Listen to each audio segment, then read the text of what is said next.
what's going to happen the next time somebody has to nominate somebody to the Supreme Court when the opposition party holds the Senate? Are they going to get a hearing at all? And if not, what does that mean for our ability then to deal with that basic fact of governance?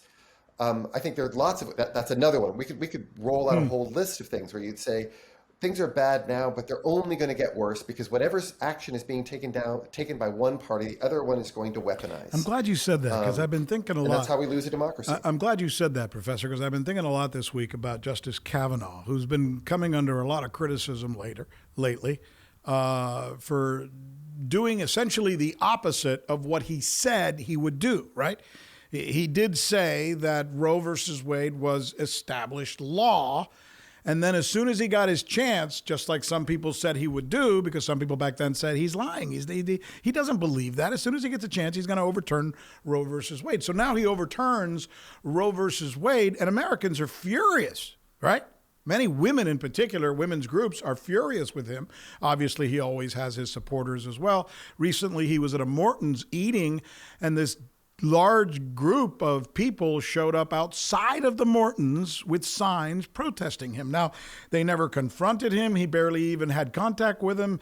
The only way he could have even seen if they were there is if he looked out the window and saw them across the street. Nonetheless, because of that situation, a Fox News reporter asks Secretary Pete Buttigieg if he thought that was bullying and if he thought that was unfair and if he thought that was proper. I want you to listen to how the secretary answers this question, because I think it's an interesting response.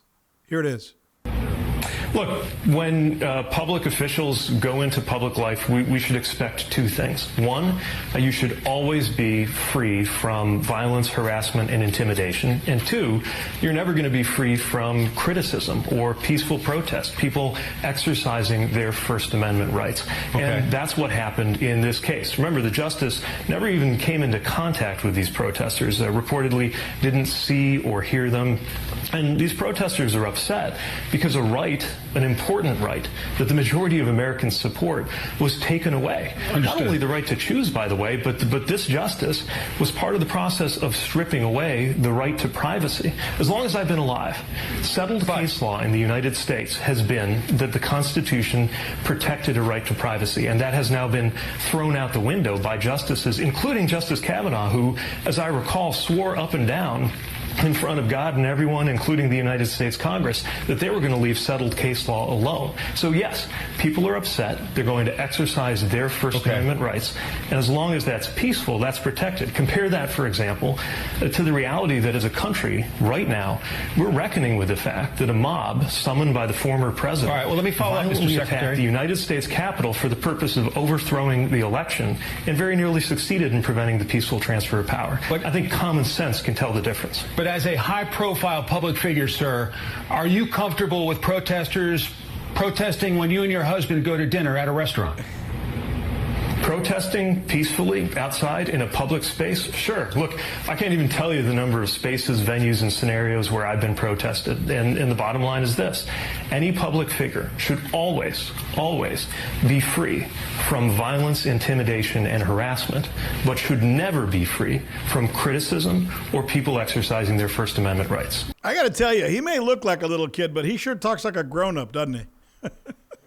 That was quite a performance. You saw the anchor repeatedly trying to intervene, and he just held steady and delivered a coherent kind of soliloquy on what's at stake.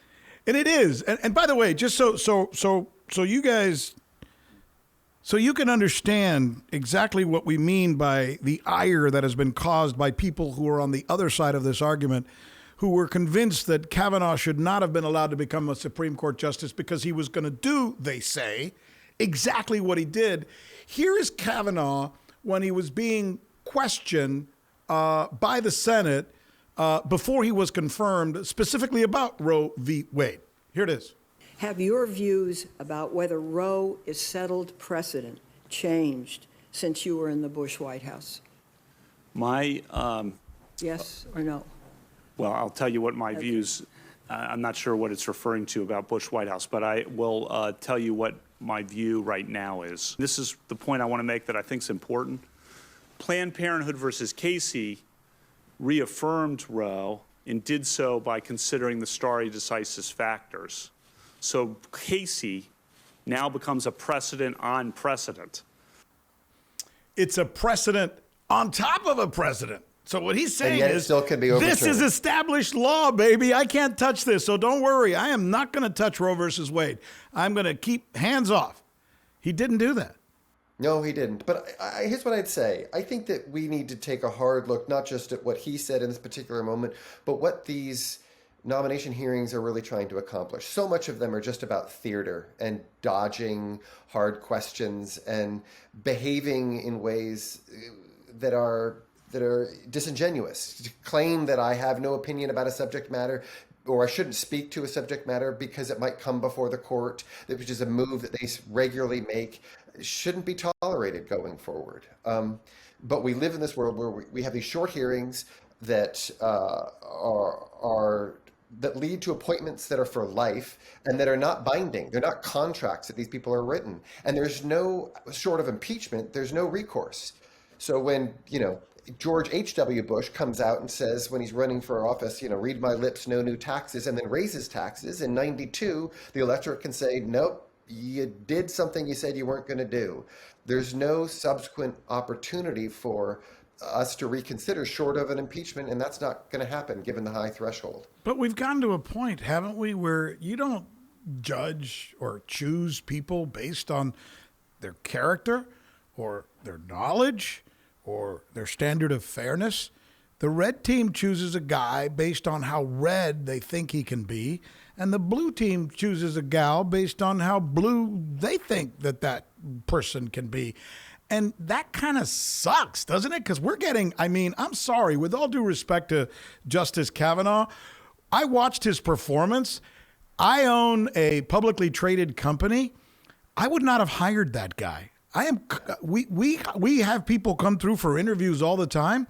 If a guy in the middle of an interview started crying and talking about how much he likes to drink beer and all these other things that this guy went into, there's no way in hell that I would have hired him. I don't think Walmart would have hired him as a manager, and yet he's chosen as a Supreme Court justice because he fits exactly what one side wanted. That's just, man, that's wrong.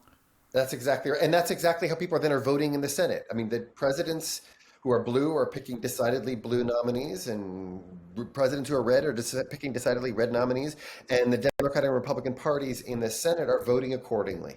And there's very little space for assessment of their considered judgment, their values, their commitment to the country as a whole. This is about ideology and partisanship start to finish. How do we change that? Is there a possibility that at some point we can come, because it looks to me that every day, Professor, and you got to think about this because you write about this, it's every day we become further and further apart and further siloed in this country. And in the process, the people who lead us are doing the same, if not ponying it up. Well, the way that we fix any one thing is going to require us to pan back and ask much larger, bigger, basic questions about the government that we have and the government that we want. We're not going to fix the nomination process for the judiciary in a serious-minded way without thinking about the rising polarization between the two parties, about basic questions of accountability, about changes in the media environment.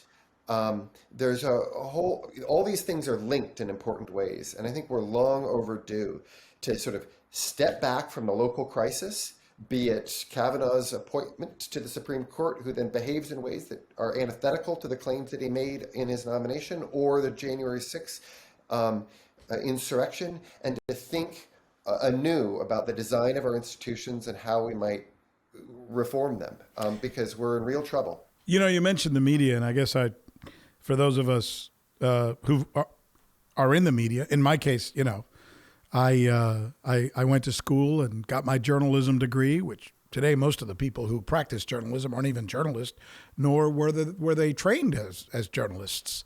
They're chosen for some other reason on these cable networks, as we see. But I had my own show on CNN. I had one on NBC. I worked on Fox News. I've run the gamut. So I understand the media industry and where it is right now. I'm wondering what your take is on how the media is or is not helping this siloed situation that you and I were just talking about.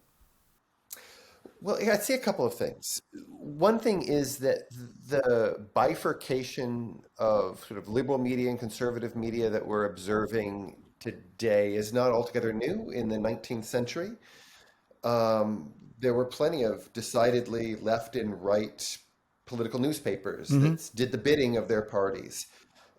This challenge isn't altogether new. I think there are some challenges that have to do with the immediacy of of the news flow, the inability to break through the din. I mean, you pointed to earlier, like if you're a president who's trying to impose some order on hard debates that we need to have, it's very hard to do it in a world in which we don't have 3 network channels and the voice of God coming through them in order to captivate the attention of a populace, but rather hundreds and hundreds of media outlets. How do you bring that into a common square where the terms of our discussion can be set so that we can actually move forward? It's a profound challenge. You know, a part of the problem, though, is a corporatization of media. I mean, there used to be a time where, and I think we're starting to see some of that now with digital media and with podcasts and with what we're doing right here. We're not owned by a corporation. However, for the most part, for the last 10 or 20 years in this country, there has been a concentration, a corporatization, if you will, of the media, where one or individual or one company owns not 1 or 2 television stations, but 100 television stations and 5 television networks. That's got to be problematic. And the corporation has a decided point of view. They're not just in the business of, cultivating objective local news. They're on one mission or another. When we think about changes in the media, there's not one trend line. That's one. The decline of local news is another one that we should be worried about. The rise of small online media outlets as well that aren't necessarily owned by a corporation, but that provide opportunities for people to enter into community and to talk with like-minded folk about particular issues, that the opportunities to do that has expanded dramatically. That's a good thing. I agree. Yeah. I agree. I mean, some of these developments are really good. And they brought in voices that haven't previously been heard and opened up space for people who've been marginalized for a very long time to articulate what they think about our politics. For example, what we're doing here. I mean, we profess or we sell ourselves or we like to see ourselves as a Latino-based podcast. It doesn't mean because you have to be Latino to be able to have a conversation with us. But look, I'll be honest with you. Latinos are 20% of the population of the United States.